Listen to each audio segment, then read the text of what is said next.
Okay, so here's a shout out video for Richard, who said BMC launched the Roadmachine in 2016, then the Racemachine, which I guess he means the Team Machine, in 2017. The Specialized new Tarmac looks like a copy to me with the drop seat stays. Please can you take a look?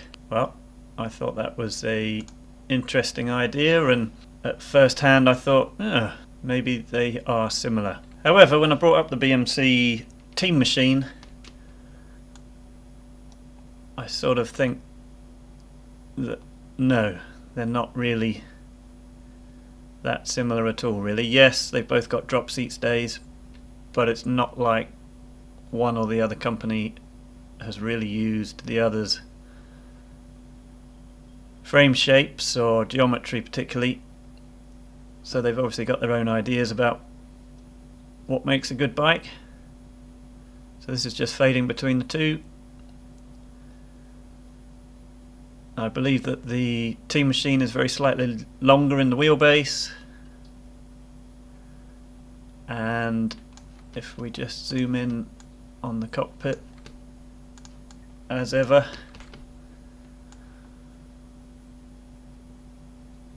very, very different there, really. And in fact, it would appear that you can get quite a lot lower at the front on the Teammachine than you can on the Tarmac, which surprises me, really. So if I just highlight here the handlebars of the BMC bike, it's actually got a longer stem on. So even though the BMC's bars are actually a bit lower down, it's interesting the different setups, obviously with the Teammachine's longer stem, but slightly more laid back head tube, or set back. I don't think it's laid back anymore. But actually the positioning almost works out quite similar, really. So there we go, that's the cockpit. Slightly beefier forks on the BMC, different wheels obviously. I've not heard particularly good stuff about the Mavic tyres. People tend to change those out pretty quickly. Let me know down below if you've used those and like them. And obviously the Specialized is on the Roval wheels, which are the Specialized home brand wheels. Go down to the bottom bracket. Both running 5236 up front, I think it is. Now the BMC is mechanical and the S-Works Specialized is Dura-Race Di2. Let me just zoom out and look at the prices. So the Teammachine 7,400 and the Tarmac Ultralight 9,000. So that's presumably why the BMC is mechanical, because it's slightly cheaper relatively. So the drop seat stays on the BMC slightly higher up than the Tarmac.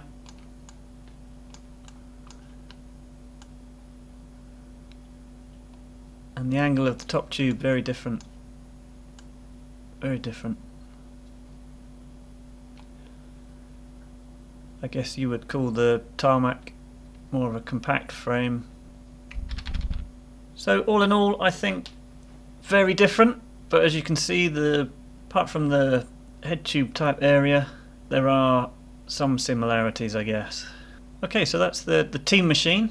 The other bike that I was asked to look at was the Roadmachine, which is the more endurance-based version from BMC. Now this version here is the 011, which is basically the top of the range, and it has an eye-watering price of just under £10,000, which for me, a bike that you're really not really going to use as a race bike. It's a pure sort of luxury item for doing sportifs on it. Just wow, what a price. So yeah, fantastic if you can afford it, I guess. You'll get yourself pretty much a spaceship for that price. So if we compare the Teammachine and the Roadmachine, that's actually quite an interesting comparison, because you can see that there you go, the Teammachine obviously lower at the front, but the Roadmachine literally is, I mean literally more laid back, as in the whole frame is kind of pushed backwards at the top. All designed for comfort. But what is interesting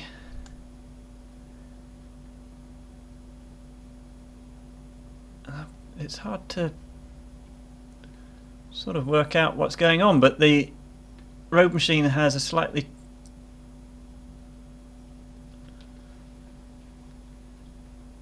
it's quite deceiving. I sort of see the Roadmachine as having a higher stack, but actually the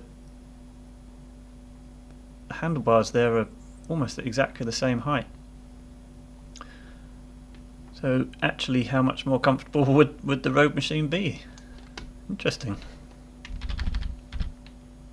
Obviously, I imagine when you buy this new, you can put some spacers under here to lift the handlebars up.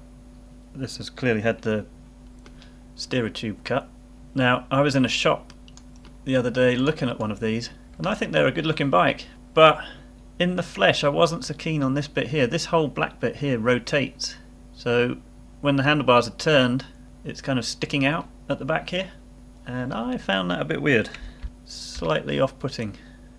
I'd rather see that just rotating at the stem myself. As you can see, the forks are a lot more beefy at the top there, presumably to cope with the disc brakes, and the Roadmachine comes with 50, is it a 50-34? I have to check that. Yes.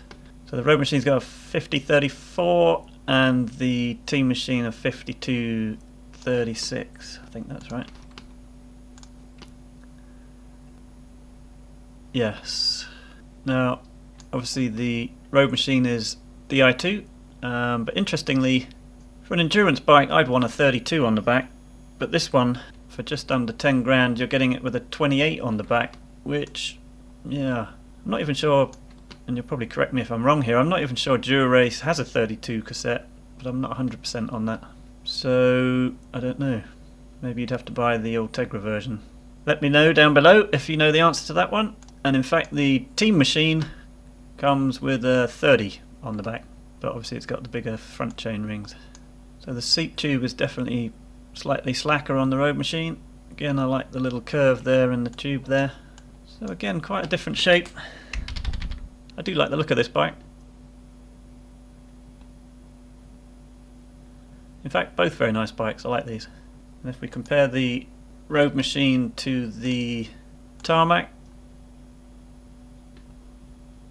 actually more of a comparison there, isn't there? They're quite a bit more similar.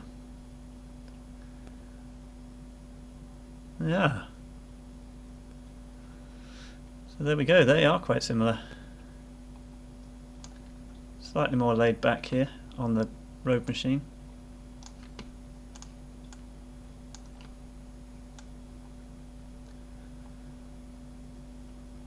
Actually quite a lot more laid back. But the back area slightly more similar. And in fact, yeah, there we go.